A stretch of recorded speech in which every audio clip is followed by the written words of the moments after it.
Hi guys, आज की video में मैं आपसे डेंटल सिरेमिक्स पोर्सिलेन जो है उनकी इंपॉर्टेंट टॉपिक्स और ये जो है वो डिस्कस करूँगी जो कि आपने करनी है। ठीक है, इस बुक से। ठीक है, तो इसमें सारा मैं आज आपको गाइड करूँगी कौन कौन से टॉपिक्स जो है इंपॉर्टेंट हैं, कौन से नहीं इंपॉर्टेंट। जैसे कि सारे टॉपिक्स जो हैं इसमें ये फिजूल लिखे हुए हैं, ये नहीं करने। ठीक है, मतलब आज तक पास में जो है इसमें से कुछ भी पेपर में नहीं आया कभी। ठीक है, इंशाल्लाह होप सो के भी नहीं आएगा। जो आए हुए हैं वो मैं आपको बताऊँगी। ठीक है, दोनों इंटरचेंजेबल वर्ड्स जो है यूज़ किए जाते हैं, तो ये इंपॉर्टेंट है। ठीक है, तो इसके बारे में मैं आपको गाइड करूँगी। इसमें से आपको जो है 4 MCQs आने हैं और 1 SCQ आना है। ठीक है, तो आपने इस चैप्टर को जो है वो किस तरह से स्टडी करना है। जो इंपॉर्टेंट टॉपिक्स हैं, इंपॉर्टेंट चीज़ें हैं जो आज तक मतलब पास में आ चुकी हैं, उसके अकॉर्डिंगली जो है वो मैं आपसे जो इंपॉर्टेंट चीज़ें शेयर करूँगी। So let's start. इसमें फर्स्ट ऑफ ऑल आपके पास जो है सिरेमिक्स आ जाता है। ये सारी हिस्ट्री वगैरह आपको करने की ज़रूरत नहीं है। ठीक है, तो इसकी आपको फर्स्ट ऑफ ऑल डेफिनेशन जो है वो पता होनी चाहिए कि मैन मेड ऑब्जेक्ट है। ठीक है, formed by metallic and inorganic materials that are baked at high temperature. ठीक है, और ये MCQ की लाइन आ जाती है और साथ में आपकी डेफिनेशन आ जाती है सिरेमिक्स की। ठीक है, उसके बाद इसका जो आ जाता है कि वर्ड आ जाता है गेमर्स। तो इसका ये आपने आर्ट ऑफ फैब्रिकेशन। ठीक है, तो इसको आपने एक दफ़ा रीड कर लेना है। ठीक है, बाकी इतना करने की जरूरत नहीं है। इसकी डेफिनेशन जो है वो आपको पता होनी चाहिए। ठीक है, उसके बाद क्लासिफिकेशन जो है आपकी SCQ क्वेश्चन है।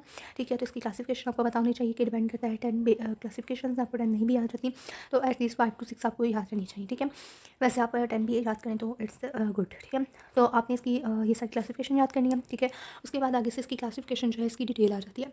ठीक है, इसकी जैसे कि केमिकल कंपोजिशन है। फर्स्ट पे हमारे पास तो केमिकल कंपोजिशन में हमारे पास सिलिकेट सिरेमिक्स आ जाते हैं, नॉन सिलिकेट सिरेमिक्स आ जाते हैं। सिलिकेट सिरेमिक्स में हमारे पास ऑक्साइड्स ऑफ सिलिकॉन आ जाते हैं और जो नॉन सिलिकेट्स हैं वो विदाउट सिलिका होते हैं। ठीक है, इतना इतना बस आप याद रख लें इसको। ठीक है, उसके बाद नेक्स्ट आपके पास आ जाता है देन आपके पास नॉन ऑक्साइड सिरेमिक्स भी इसमें आ जाते हैं। ठीक है, उसके बाद तो आपके पास आ जाती है नेक्स्ट की बेस्ड ऑन क्रिस्टलाइन नेचर। ठीक है, तो क्रिस्टलाइन नेचर की बेस पे आ जाता है। तो क्रिस्टलाइन नेचर की बेस पे आपके पास यानी कि क्रिस्टलाइन सिरेमिक्स आ जाते हैं, नॉन क्रिस्टलाइन सिरेमिक्स आ जाते हैं, जिनमें हमारे पास ग्लास आ जाता है नॉन क्रिस्टलाइन में। ठीक है, उसके बाद फ्यूजन टेम्परेचर। जो फ्यूजन टेम्परेचर है based on the fusion temperature, ये आपका शॉर्ट SCQ है। ठीक है, तो ये आपको पता होना चाहिए। हाई फ्यूजिंग पोर्सिलिन होते हैं, मीडियम फ्यूजिंग होते हैं, लो फ्यूजिंग होते हैं एंड अल्ट्रा लो फ्यूजिंग होते हैं। ठीक है, और इनकी जो वैल्यू है ये भी आपको इसी तरह से आनी चाहिए। ठीक है, ये आपका शॉर्ट SCQ आ जाता है। ठीक है, उसके बाद देन नेक्स्ट आपके पास आ जाता है बेस्ड ऑन टाइप। ठीक है, टाइप की बेस पे यानी कि आ जाते हैं। तो टाइप की बेस पे अगर देखा जाए तो उसमें हमारे पास जो आ जाते हैं ये बहुत इंपॉर्टेंट है। ठीक है, इसमें जो फेल्ड्स्पैथिक पोर्सिलिन है ये इंपॉर्टेंट है। ठीक है, इसकी इस सारे का सारा आपने आगे से इसको डिटेल में भी जो है वो याद करना है। ठीक है, इसमें जो फेल्ड्स्पैथिक पोर्सिलिन है ये आपको अच्छी तरीके से पता होना चाहिए। ठीक है, उसके बाद इसमें हमारे पास इससे बाकी जो है ये भी अपने नाम याद रखने हैं। उसके बाद हमारे पास आ जाती है बेस्ड ऑन टाइप। ठीक है, यानी कि रिसेंट टाइप्स जो है इसकी, यानी कि कास्टेबल। ठीक है, प्रेसेबल, कैट कैम। इसमें कैट कैम और इंजेक्शन मोल्डिंग टेक्निक जो है ये ज़्यादा इंपॉर्टेंट है। ठीक है, इसको यानी कि आगे से जो डिटेल है वो आपने करनी है। ठीक है, बाकी इसके नाम आपको सबके जो है वो पता होने चाहिए। उसके बाद मेथड ऑफ फैब्रिकेशन आ जाता है। फैब्रिकेशन के मेथड में जो हमारे पास आ जाता है मोल्डिंग, सिलेक्टरिंग। ठीक है, ये आपने इसके मेथड जो है उनके नाम यानी कि टाइप्स जो है वो याद कर लेनी है। ठीक है, इसमें कंडेंसेशन जो है वो देख लेना आपने। उसके बाद फैब्रिकेशन टेक्निक्स जो है ये भी तक वैसे पास पेपर में आया नहीं है इतना, लेकिन फिर भी आपने फैब्रिकेशन टेक्निक जो है ये इंपॉर्टेंट है, एज अ वाइवा जो है पूछी जा सकती है। तो फैब्रिकेशन टेक्निक्स जो है डिफरेंट फ्रेंड आपको पता होनी चाहिए। इसमें जो इंजेक्शन मोल्डिंग टेक्निक है ना ये इंपॉर्टेंट है। ठीक है, तो इंजेक्शन मोल्डिंग टेक्निक के बारे में जो है आपको आइडिया होना चाहिए। ठीक है, ये आपने अच्छे तरीके से प्रिपेयर करनी है। उसके बाद कैट कैम टेक्निक ये आपको पता होनी चाहिए, आपके पास में आ चुकी है। ठीक है, तो कैट कैम टेक्निक और इंजेक्शन मोल्डिंग टेक्निक जो है ये आपने करनी है। ठीक है, उसके बाद आपके पास आ जाता है 5 स्टेजेस ऑफ द फैब्रिकेशन। इनके नाम आपने यहाँ से याद रख लेने के कौन से स्टेजेस है। ठीक है, उसके बाद आ जाता है बेस्ड ऑन एप्लीकेशन। ठीक है, तो एप्लीकेशन की बेस पे आपके पास जो है पोर्सिलिन आ जाती है। उनमें हमारे पास कोर पोर्सिलिन है, ओपेक पोर्सिलिन है। कोर पोर्सिलिन में आपको पता होना चाहिए यानी कि इसकी गुड मैकेनिकल प्रॉपर्टी होती है, स्ट्रेंथ होती है, कैपेसिटी होती है। ठीक है, और जो हमारे पास आ जाते हैं ओपेक पोर्सिलिन, इसका आपको पता होना चाहिए कि वास the colour of the metal. ठीक है, उसके बाद देन आपके पास बाकी आप एक दफ़ा रीड आउट कर लेना है। इसमें जो हमारे पास बेस्ड ऑफ यूज़। ठीक है, यूज़ के बेस पे जो है ये आपका SCQ क्वेश्चन है। ठीक है, तो आपको पता होना चाहिए यानी कि आप एज अ क्वेश्चन में आ सकता है कि यूजेस क्या हैं सिरेमिक्स के लिए। तो डेंचर टीथ के लिए विनियर्स, स्टेनलेस, बोनलेस। ठीक है, तो फिक्स पार्शियल डेंचर्स जो इनमें ये यूज़ होते हैं। ठीक है, उसके बाद आ जाता है बेस्ड ऑन सबस्ट्रक्चर मेटल्स। इनको बस एक रीड दे लेनी है, बेस्ड ऑन वायरिंग पे भी एक रीड दे लेनी है। ठीक है, उसके बाद बेस्ड ऑन मैन्युफैक्चर ये जो फ्लो चार्ट बना है इसको आपने एक दफ़ा देख लेना। ठीक है, बस एक दफ़ा देख लें। ठीक है, उसके बाद आ जाता है कंपोजिशन एंड प्रॉपर्टीज़। ठीक है, कंपोजिशन एंड प्रॉपर्टीज़ आ जाती हैं। इसके अंदर ये सब आपको इतना करने की जरूरत नहीं है। ये जो डिफरेंस लिखा हुआ है इसको आपने एक दफ़ा, ये जो लाइन है इसकी थर्ड पॉइंट और फोर्थ पॉइंट, इसको एक दफ़ा आपने गो थ्रू कर लेना है। ठीक है, उसके बाद आ जाती है कंपोजिशन। ठीक है, कंपोजिशन में देखा जाए तो हमारे पास बेसिक कंपोजिशन ये जो फेल्ड्स्पाथ, सिलिका, कोलिन, फेल्ड्स्पाथ। ठीक है, ये जो है सारा ये आप टेस्ट से प्रिपेयर करना है। इसके आपके फंक्शंस भी आने चाहिए। ठीक है, ऐसे फेल्ड्स्पाथ जो है इसकी परसेंटेज हमारे पास 60 to 80% होती है।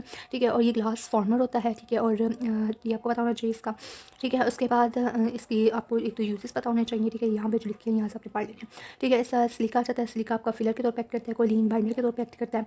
ठीक है, ये दोनों फ्लक्सेस के तौर पर एक्ट करते हैं।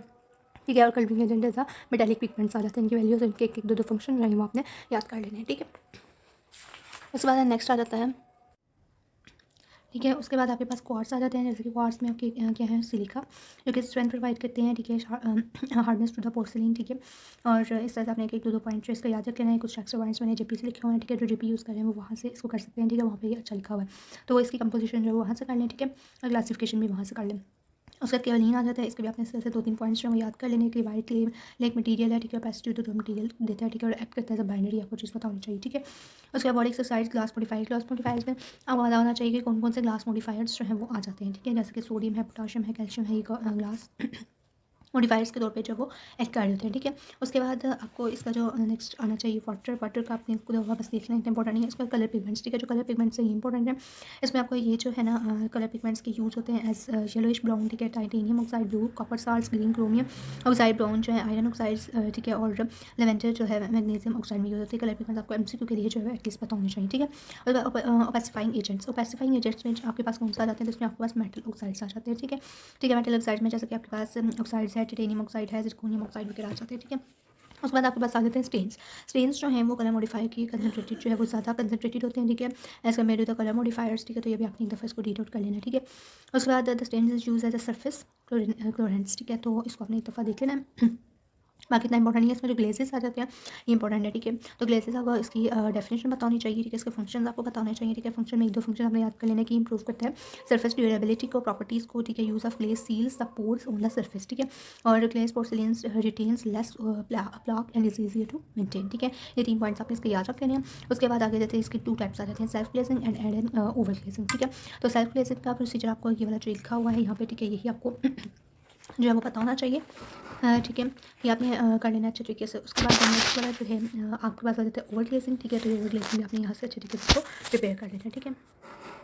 ठीक है, तो इसको आपने जो है वो अच्छे तरीके से देख लेना एक दफ़ा। ठीक है।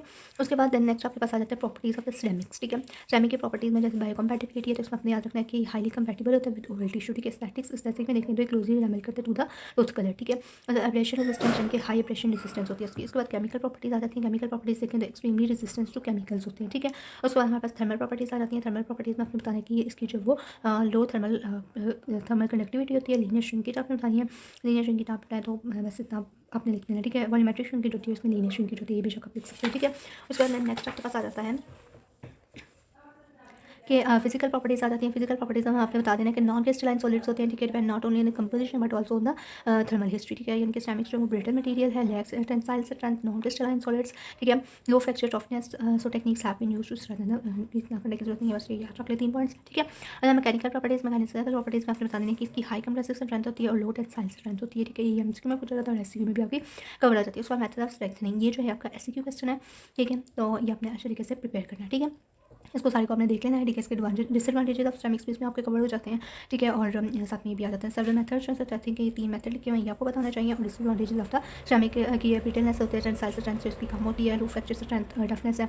ठीक है, उसके बाद ये आपने इसका देख लेना है। ठीक है, उसके बाद नेक्स्ट आपने जो करना है इसके अंदर ये सारा आपने छोड़ देना है, ये अपने को करने की जरूरत नहीं है, इतना इंपॉर्टेंट नहीं है। ठीक है, उसके बाद नेक्स्ट भी इसमें कुछ करने की जरूरत है। उसके बाद ये जो आती है आपके पास टाइप्स ऑफ द डेंटल पोर्सिलिन्स। ठीक है, इनको आपने एक दफ़ा देख लेना है। ठीक है, इसकी फेल्सपैथिक पोर्सिलिन एंड एल्यूमिनस पोर्सिलिन। ठीक है, इन दोनों को आपने जो है वो देख लेना है, दोनों टाइप्स को। ठीक है, इसके एडवांटेजेस डिसएडवांटेजेस हैं वो भी आपने देख लेने हैं यहाँ तक। ठीक है, और सारा पोर्सिलिन रिपेयर में मटीरियल्स आ जाते हैं। ठीक है, ये भी बेशक आप ना करें। ठीक है, इतना इंपॉर्टेंट नहीं है। ठीक है, बस ये 2 मटीरियल्स जिनके नाम पढ़ लेने का। ठीक है, उसके बाद आपके पास आ जाता है रिक्वायरमेंट्स ऑफ द अलॉय।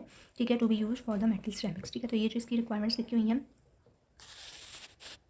ठीक है, ये लास्ट में जो रिक्वायरमेंट्स हैं ये आपको पता होनी चाहिए। ठीक है, should have oxide surface layer. ठीक है, which bonds chemically to the porcelain. ठीक है, उसके बाद इसका जो कोफिशिएंट ऑफ थर्मल एक्सपेंशन है, ठीक है, should match that of the porcelain and should not sag during finding the porcelain. ठीक है, ये 3 रिक्वायरमेंट्स अपने इसके अच्छे तरीके से प्रिपेयर कर देनी है। उसके बाद आपके पास आ जाता है बाकी सारे बेशक ना करें आप। ठीक है, उसको mechanical aspects of the chemical metals ceramic restorations. ठीक है, टेक्निकल एक्सेप्ट्स कौन कौन से, तो कंडेंसेशन है, फाइंडिंग द पोर्सिलिन है, स्टेजेस ऑफ मैच्योरिटी है, layers of porcelain and cooling. इनके सिर्फ आपको पॉइंट्स पता होने चाहिए। कंडेंसेशन की आपकी डेफिनेशन जो है वो पता होनी चाहिए। Process of packing the particles together and removing the liquid binder. ठीक है, तो ये चीज़ आपको उसमें पता होनी चाहिए। ठीक है, उसके बाद देन आपके पास आ जाता है बाकी बेशक इतना ना करें, फायरिंग का पोर्सिलिन ये भी इतना इंपॉर्टेंट नहीं है, बस ये जो फायरिंग टेम्परेचर हमने कर लिया था ना पीछे वही इसमें इनफ है, ठीक है। उसके बाद स्टेजेस ऑफ मेच्योरिटी कौन कौन सी हैं इसके बस आपने नाम याद कर लेने हैं, ठीक है। यानी कि लो स्क्यू है, मीडियम स्क्यू, ये वैसे आया नहीं है अभी तक क्लास में करनी है, ठीक है। तो इसको बेशक आप स्किप भी कर सकते हैं, ठीक है। उसके बाद आ गया जाता है अल्स्ट्रामिक रेस्टोरेशंस, ठीक है। इसमें advantages and disadvantages. Next page पे आपके पास आ जाता है फैब्रिकेशन के स्टेप्स वगैरह, एक दफ़ा आप देख लेना बेशक, लेकिन ये आपने पीछे जो शुरू में कर लिया था वही इनफ है, ठीक है। यहाँ से इसको इतना देखने की ज़रूरत नहीं है, ठीक है। इसमें जो कैट के लिखा हुआ है 3 फंक्शनल कंपोनेंट्स, ठीक है, ये आपको पता होने चाहिए, ठीक है। और कॉपी माइलिंग जो है ये आपको पता होना चाहिए, इसके एडवांटेजेस और डिसएडवांटेजेस जो है आपने देख लेने हैं, ठीक है। कुछ पीछे भी लिखे हुए हैं, वहाँ से अगर आपने कुछ एक्स्ट्रा डाल चाहिए तो वो आपने यहाँ से देख लेना, ठीक है। उसके बाद ये सिरेमिक्स के आपके पास यूजेस आ जाते हैं, ठीक है। यूजिंग सिरेमिक्स, ठीक है, एडवांटेजेस ये आपको पता होने चाहिए। उसके बाद नेक्स्ट पेज पे आपके पास जो है इंडक्शन मोल्डिंग, इसकी एडवांटेजेस और डिसएडवांटेजेस पीछे नहीं लिखे हुए थे, यहाँ पे लिखे हैं, तो ये आपने यहाँ से कर लेना है, ठीक है। उसके बाद आपके आ जाता है सिरेमिक पॉलीमर्स, ठीक है। तो इनको आपने एक दफ़ा देख लेना है कि combination with acrylic and other porcelain polymers are used, ठीक है, and improve the mechanical properties, ठीक है, reduce the CTE, reduce the shrinkage, ठीक है। और उसके बाद ऑर्थोडोंटिक्स में देखें तो ब्रैकेट्स बनाने के लिए यूज़ होते हैं। इम्प्लांट्स में देखें तो ये बायोकॉम्पेटिबल मटेरियल के तौर पर यूज़ होते हैं, यूज एंड देन और एन एल मैक्सिफिश प्रोस्टोडेंटिक, ठीक है। तो इसमें मेन चीज़ें जो है वो यही थी। होप सो कि आपको वीडियो अच्छी लगी हो, तो जरूर लाइक शेयर सब्सक्राइब कीजिएगा। थैंक यू सो मच, अल्लाह हाफिज़।